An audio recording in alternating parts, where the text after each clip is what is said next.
Hey guys, Project Zodiac here. I'm back with another video. This time I'm unboxing the Ghostbusters Trilogy. Now, before we get into that, I was debating between buying them individually like I did, or buying the Ghostbusters Ultimate Collection pack, which kind of had the movies in these cool slip cases and specific artwork, like package artwork as well. And it came inside of a ghost trap like box, and that would light up when green when you take out the discs. um, that pack or that collector's edition also comes with like a booklet that kind of is like a reprint of an 80s book called The Making of Ghostbusters, which is a full like 220-page book, but it's also kind of small. But um, and it also comes with a bunch of like special features discs as well. So I was really thinking about getting that, but I could only find that on eBay, and the price wasn't too bad. It was about $150. But when I looked at how much I could save by buying just the movies individually, and as much as I really enjoy Ghostbusters, it's not, one of my all-time favorite series that I definitely gotta buy that. But I really wanted that one at the same time, but in the end, I'm like, well, I could use that money for some other things. I'm gonna save $100. I could buy a couple other movies that I've been meaning to buy, or a couple records, or a couple other things that I like to collect. So I decided to not buy that set and buy them individually, because individually they cost me about $50. So on another note, I know that that set does not have the rebooted Ghostbusters Answer the Call, um, physically. It has it digitally, but not physically. And with that said, I did not buy Ghostbusters Answer the Call on 4K. The reason being, it's a reboot, and as fun as it was, because I actually really did have fun with it, it's for me a reboot that I don't really plan on watching as much as I do with the actual trilogy. Now, if so, as I've said a couple of times before, I only buy movies that really captivate me or mean something to me, or um, surprise me in a specific way, or like it's very picky for me to get something like that. Now, in terms of like superhero movies, I'm always buying those. In terms of like um, big series that I really enjoy, such as the Jurassic Park series, which I just unboxed, I'll buy all of those. But when it comes to like a reboot for a series, it really depends if I'm gonna buy it or not. That was the case for Ghostbusters Answer the Call. Now, if it was an actual sequel, like if Ghostbusters Afterlife was actually Ghostbusters 4, then I would have bought it, because it's part of the series. And even though, as much as I enjoyed it, it's not, as good as the rest, um, I would still have bought it because it's part of the series. So, again, I'm very picky with how I collect certain things. Um, but yeah, so because it's not part of the actual series, um, I decided to not buy it because it's a reboot that, even though it was okay, it didn't really captivate me that much. So just wanted to get that out of the way and explain why it's just a trilogy, because again, Ghostbusters Afterlife, which I'll talk about in a little bit, is a sequel to these. So it's part of the series, so I wanted to buy it to have the full series. Um, with all of that said, so let's just go into the first one real quick. So Ghostbusters, like Jurassic Park, is a series that I really enjoy. It's not one of my all-time favorite series, but I really have a lot of fun watching the Ghostbusters movie. Um, this one was one that my mom had, like ended up watching when she was in her 20s, I guess, because she was born in late 60s or something like that. But so yeah, so she grew up basically watching the Ghostbusters movie, and so did my older brother and my stepfather. So these were big movies in the 80s. So I kind of grew up watching them, and my mom would always be excited whenever Ghostbusters would be on. So it was a movie that she really enjoyed. Same thing for my stepfather. And I just really liked it. It was just really, really fun. I love the concept of like ghost hunting in general. So, um, and I also really, really like just the comedy nature and Bill Murray. Of course, he's a fantastic actor as well, and Sigourney um, Weaver as well. They're just it's just a fantastic movie. How can you not really like this too much, you know? So it did captivate me in many ways, kind of just like how Jurassic Park did. Um, but I can't say it's one of my favorite series. It's a series I really enjoy though, and that really captivates me. Except that I don't think that the movies really execute the concept of the Ghostbusting series as much as it should. The first one is definitely my favorite of the three.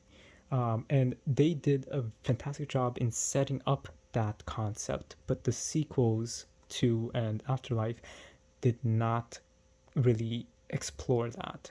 And again, I know that there's shows that does explore it. I know that there's novels and stuff like that. But I'm not that huge of a Ghostbusters fan to go and like watch all of the cartoons and stuff like that. Um, but yeah, we'll get to that conversation in a little bit. So we've got Ghostbusters, and I love the theme song. It's so cool when like a movie or a show has a theme song that you associate with it. In the case of like Supernatural, the TV show, you associate Carry On Wayward Son with that show. With Roswell, the original one, you associate Here With Me by Ditto, which I love that show. The new one, the reboot, is a fantastic show too. For Smallville, you associate Save Me with that show. With Ghostbusters, you got the Ghostbusters theme for the movie.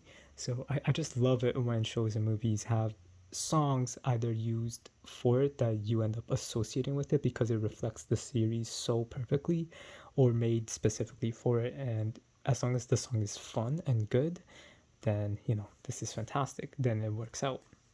So we got the ghost logo here, the three first Ghostbusters, and then one of them is missing. I don't know like his actual name, like the actor's name, I forgot, but it's Stay Puft Marshmallow Man, Slimer, Sigourney Weaver, and the Ecto-1. I really like the spine. And then you guys can read here the back.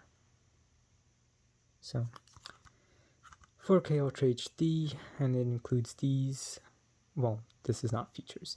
I really don't understand why the 4K discs don't have, for the most part, bonus features in it. Not even commentaries, which doesn't make sense to me. It really should. Because, you know, if you're getting the 4K, you would want to see the commentary with that version. At least for me, you know. And I love seeing the commentaries as well. So then we got the Blu-ray plus the special features, which is pretty cool. So let's see what's inside of it. Okay, so we got the code over here, and then the Ghostbusters disc. Honestly, I don't mind this disc artwork. I feel like at least it's somewhat representative of the series with the way it's there. I do think though that the disc artwork that came in the Ultimate Collector's set had amazing disc art. So I really liked that disc art, and because it had like just the logo over here, so, and like with like police tape in a way, it looked really cool. This is a little generic, but it does fit the theme of this first movie in a way, so I'll let that slide. And the Blu-ray one's just the same thing, just blue. It works, I guess, so it's not bad. So yep. Now Ghostbusters 2, I try to like this movie, and I do like it. It had some really cool concepts, except I don't like it as much as the first one. And you guys can pause this to read. I feel like there was a lot of things missing, and it kind of felt a little bit similar to the first one in a way. and that's not always a problem, but I, that's what I'm saying. Like, they had some cool concept, like with the Jello thing about them screaming into it, which which is an actual thing in like supernatural occurrences, or even I guess in some religious or spiritual practices, where thoughts can influence a couple of things. So and that's kind of like what they were showing here. Like they were screaming at it by and the vibrations of like their wavelengths of their minds and their voice and their tone. The the ooze started bubbling because of like the anger aspect that they were projecting to it, which again is an actual concept in a lot of spiritual things, um, and studies as well. So it was really cool that they did implement some of these things into this movie, and they did kind of like try to expand on it, but they didn't really do that too much, honestly. It was that painting with the extra dimensional being and the ooze, and then they just didn't do much with it, I think. So it was a little bit upsetting for me because of that. So let's just get this out. And at least this disc is uniform. So I'm glad when the discs are at least uniform. The one from the Ultimate set had the same thing, like the Ghost logo over here, but like with the two. And then it just had the a different colored police tape on it. I think for the first one it was yellow, and then maybe this one was green, I think, something like that. So Ghostbusters 2 and blue. So it's not bad. Again, still fitting, I'll let it slide. But now we get into Ghostbusters 3, Ghostbusters Afterlife. First, don't really like this cover, and I'm still pissed that this is not Slimer. Because they clearly designed it to resemble Slimer, so why not just go with Slimer? They never even explain what happened to Slimer, so they could have used Slimer. Now, the mini Stay Puft Marshmallow Man was amazing. That scene in the supermarket is one of my favorite scenes in the movie. So yeah, but anyway, with this Ghostbusters Afterlife, I thought that the ending for it was beautiful. Everything else though, I was kind of with, and I'll get to that in a minute. But I do wish though that the ghost logo over here, it is a little bit more rusted, I think. Is it? Yeah, it's supposed to be. I do wish it had like a number 3 out, kind of like how this one has a number 2. And I do wish it had number 3, but I know a lot of movies don't do numbers or sequels, and they just go with subtitles, so it's fine. But that's my biggest complaint about that particular marketing aspect of it.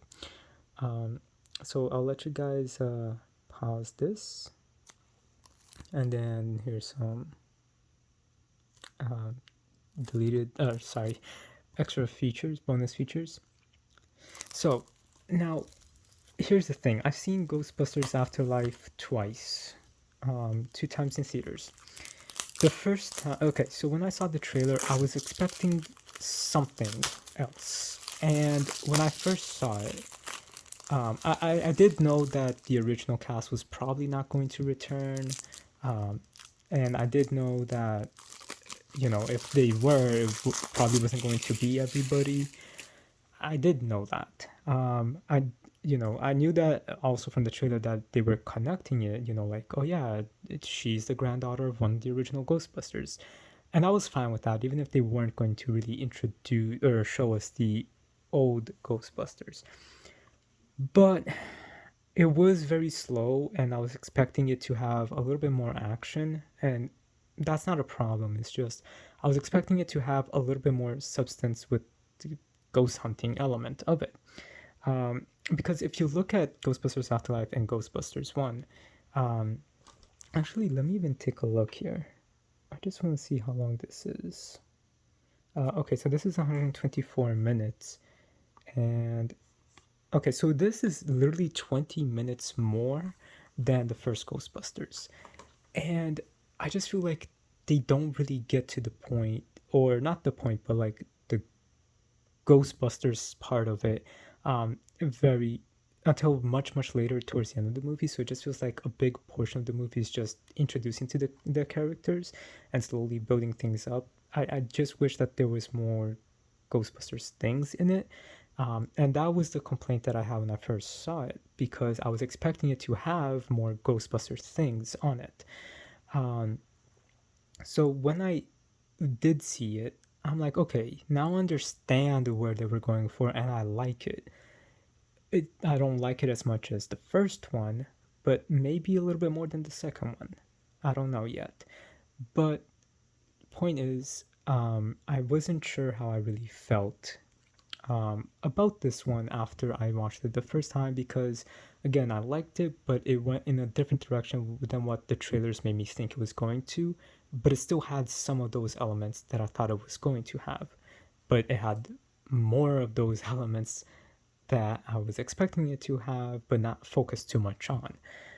So that's fine. But when I watched it the second time, I'm like, okay, I do enjoy this a little bit more. Um, Now that I understand how this was going to be, I do enjoy this a lot more, um, because now I know how it's supposed to be, and that's fine. I really enjoyed it. Um, but my complaint after watching it the second time is really, it just really feels like a rehash of Ghostbusters 1 in terms of the main conflict. And that is what I really did not like the most, um, after watching it the second time. So, watching it the first time, I didn't like it as much because it wasn't fully how I was expecting it to be, but I did enjoy it. The second time, I knew how it was going to be, so I was, wanting to see how I was going to change my opinion on it. But then I realized, wait, but this is basically almost the main conflict of the first one, in terms of, the villain and everything. So I'm just like, why couldn't they just do something a little bit different? Um, in terms of like with the villain, because it kind of feels like these are the same stuff. And I really wish, I'm glad that they did talk on the Ghostbusters element, like what happened afterwards and stuff, but I wish there was a little bit more information, especially with the original Ghostbusters, because they're barely there, and that's fine, but I wanted at least some more information about what was going on. And they did do a good job. I'm not saying they didn't. I'm just saying I just wanted a little bit more. But again, I understood now what they were doing. It's just that the second time, I just felt like it was a rehash of everything and they didn't really do anything different. But the ending was very beautiful. I really do think the ending was beautiful. So that's basically my thoughts on Ghostbusters Afterlife. It is a very enjoyable, cool movie. It is just a little bit slow, but that's fine. Some slow movies, it has to be slow, which I do enjoy, but I still do prefer the original. Now, I think I said all I had to say about this. It wasn't supposed to be a review, but all right. So here we have the 4K disc, which I'm really upset is not just a black 4K disc that says Ghostbusters Afterlife. But I don't know, this disc image, and it's also super grainy. I don't really know how I feel about this. It doesn't, I mean, you see Ecto 1, but I don't know. Doesn't really reflect it too much for the 4K disc. Blu-ray disc, though, it's decent. Again, these are different discs than what was in the collector's set, so, but it's fine. It's decent. But yeah, I do want to see this again after I watch or binge the other two again. And just to see what I really think about it again a third time now, after like understanding that they decided to go with the same lore as the first one instead of, and they did build up on it, but they didn't do something different. Basically, they only added to it, but they didn't do something different with it. So now that I realized that after I saw it the second time, I'm like, okay, let's see it a third time to see what I actually do think about it. But again, that whole ending just makes the movie extremely worth it. And it's not because of the original Ghostbusters, it's just, it was a beautiful ending. Um, so, yeah, it was a little predictable, but again, great movie. I did enjoy it a lot. So, I do know that they are making a fourth, like in the main series, Ghostbusters movie. So hopefully that one will have, they will expand on the ghost hunting element and the supernatural element, um, and just give us more of that as well. Again, I know this was to introduce a new generation, which after I saw this movie, I did see a video where they were talking about, like, since the 80s, making a Ghostbusters 3 that would introduce a new generation. So they've had this idea basically since forever. So I'm glad that they finally did it. So now that they, and that, so, that helps me understand even more the concept of the direction of that they took this into. So I'm able to appreciate that a little bit more.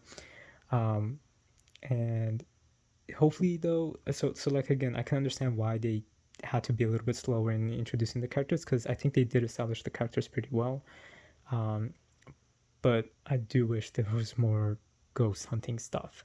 But again, it's different. I understand, and I did enjoy it. So I just hope that the sequel will have a little bit more of the ghost hunting stuff and really expand on the universe and do something different. Please do something different. But I still really enjoyed these movies a lot. They're very influential and just fantastic. Um, so with all that said, guys, let me know your Ghostbusters memories and thoughts, and which one do you like the most. Um, but with all that said, sorry for my rambling. I kind of had to rant a little bit about this, but not rant at the same time, because again, I really did enjoy this a good amount, even though it sounds like I didn't. Just trust me, I did actually enjoy it a good amount, especially when I realized the direction they were going in. Anyway, before I keep rambling, rate, comment, subscribe, and I'll talk to you guys later. Have a good day.